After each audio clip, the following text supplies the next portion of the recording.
앞으로 오면 올수록 우리의 굉장히 중요한 구조가 하나 있어요. 바로 혀죠. 그리고 식도가 있습니다. 그래서 너무 앞쪽에 보톡스가 잘못 들어가게 되면은 원장님, 저 요즘 다이어트 하고 있는데 살이 좀 빠진 것 같은데 얼굴은 그대로인 것 같아요.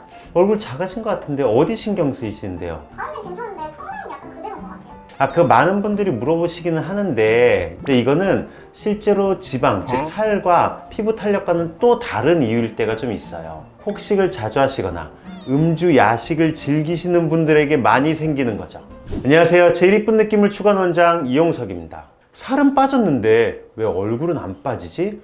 이거 나이살인가? 고민하시는 분들, 사실 살이 아니라 침샘 비대증일 수도 있습니다. 침샘은 우리가 음식을 먹을 때 침을 만드는 샘이에요. 혀밑샘, 턱밑샘, 귀밑샘이 있죠. 이 침샘이 커지면 얼굴이 커 보이고 뭔가 부은 듯한, 또 둥글둥글해지는 그런 점이 좀 있죠. 이번 시간에는 요즘 은근히 인기가 많은 시술, 바로 침샘 보톡스에 대해서 알려드리도록 하겠습니다. 이런 식으로 만져보면 이쪽에 뭔가 덩어리 같은 게 만져지시는 분들이 있어요. 감염이나 염증, 자가 면역 질환 등 다양한 원인으로 침샘이 커지는데, 여러분들이 알고 계셔야 될 게 있어요.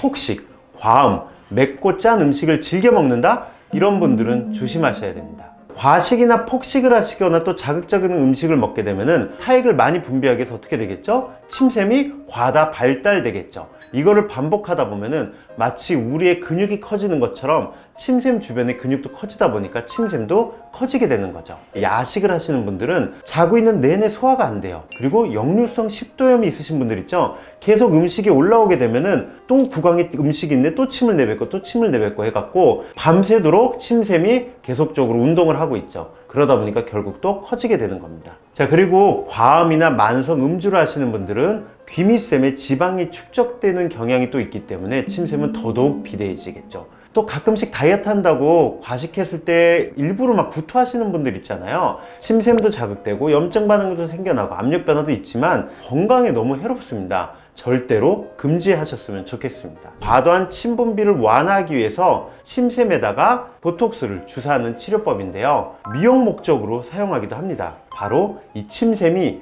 비대, 즉 과하게 커졌을 때 침샘을 줄이도록 사용을 하는 거죠. 자, 침샘에 보톡스가 들어가게 되면은 보톡스가 침샘 신경 말단의 신호 전달을 억제하게 됩니다. 침샘이 일시적으로 기능이 좀 저하되면서 크기가 약간 좀 줄어들죠. 결과적으로는 얼굴 라인이 좀 갸름해지고 턱선이 살아납니다. 턱 밑에 침샘들이 있기 때문에 사라진 턱선이 생기면서 윤곽을 개선하는 효과가 있습니다.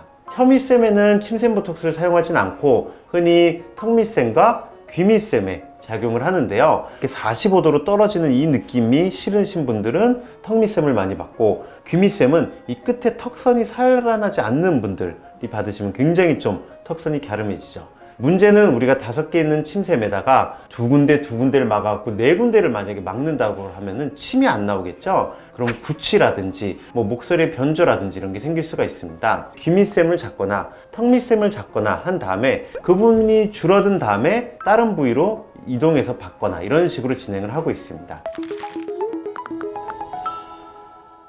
침샘 보톡스랑 같이 하면 좋은 시술은 뭐가 있을까요? 전체적으로 우리 턱 라인을 망가뜨리는 게 하나가 근육이 있고 뒤쪽에 침샘이 있습니다. 간혹 가다가 사각턱 보톡스를 받았는데 분명히 근육이 줄었는데 저 아직도 근육이 남아있어요 하고 오시는 분들이 있어요. 걔는 실제적으로는 근육 부분이 아니라 뒤쪽에 있는 침샘 부분이 남아있기 때문이고요. 그런 분들은 침샘 보톡스를 같이 받으면은 사각턱 보톡스의 효과가 더욱더 잘 보이겠죠. 반대로 귀밑샘을 받았는데 근육이 남아있잖아요 해갖고 또 사각턱 보톡스를 받으시는 분들도 있습니다. 침샘 보톡스를 맞아야 되는데 사각턱 보톡스를 맞아야 되는데 약간 위치로 좀 한가해요. 맞습니다. 밑이랑 이제 만졌을 때의 차이, 그리고 내가 꽉 깨물었을 때 커졌다 작아졌다 하는 거는 근육이고, 꽉 깨물고 힘을 뺐을 때 변화가 없이 계속적으로 단단하게 만져진다, 걔는 침샘이라고 보시면 될 것 같고요. 귀밑샘은 좀 더 뒤쪽, 이 뼈 뒤쪽으로 잡히는 애가 귀밑샘이고, 그리고 앞쪽으로 잡히는 애가 사각턱 보톡스고, 한 가지를 더 추천드리자고 한다면은 귀밑샘인 줄 알았더니 알고 보니까 목빗근, 근육이 발달돼 갖고 귀밑샘처럼 또 만져지시는 분들이 있어요. 그래서 우리가 이게 목빗근인지 저작근인지 귀밑샘인지를 구분을 지어갖고 거기에 맞춰서 보톡스가 들어가는 게 좋죠.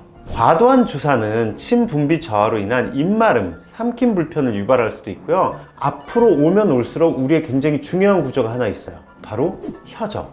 그리고 식도가 있습니다. 그래서 너무 앞쪽에 보톡스가 잘못 들어가게 되면은 침을 못 삼키게 돼요. 턱밑샘 같은 경우는 사람마다 위치가 조금씩 달라요. 약간 앞쪽으로 붙으신 분들은 조금 위험하다라고 말씀드리고 싶습니다. 특히나 임산부, 신경계 질환자, 보톡스 과민증 환자 또는 내성이 생긴 환자 같은 경우는 좀 피하시는 게 좋고요. 시술의 강한 마사지나 자극은 절대적으로 피하셔야 합니다. 오늘은 침샘 보톡스에 대해서 알아봤는데 어떠셨나요? 폭식이나 과음이 얼굴 윤곽에 영향을 줄 수 있다는 사실, 오늘 처음이신 분들도 많을 거예요.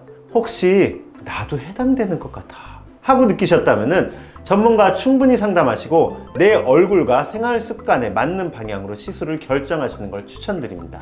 오늘 영상도 도움이 되셨다면 좋아요, 구독, 알림 설정 부탁드립니다. 저는 다음번에 더 유익한 영상으로 돌아오겠습니다. 감사합니다.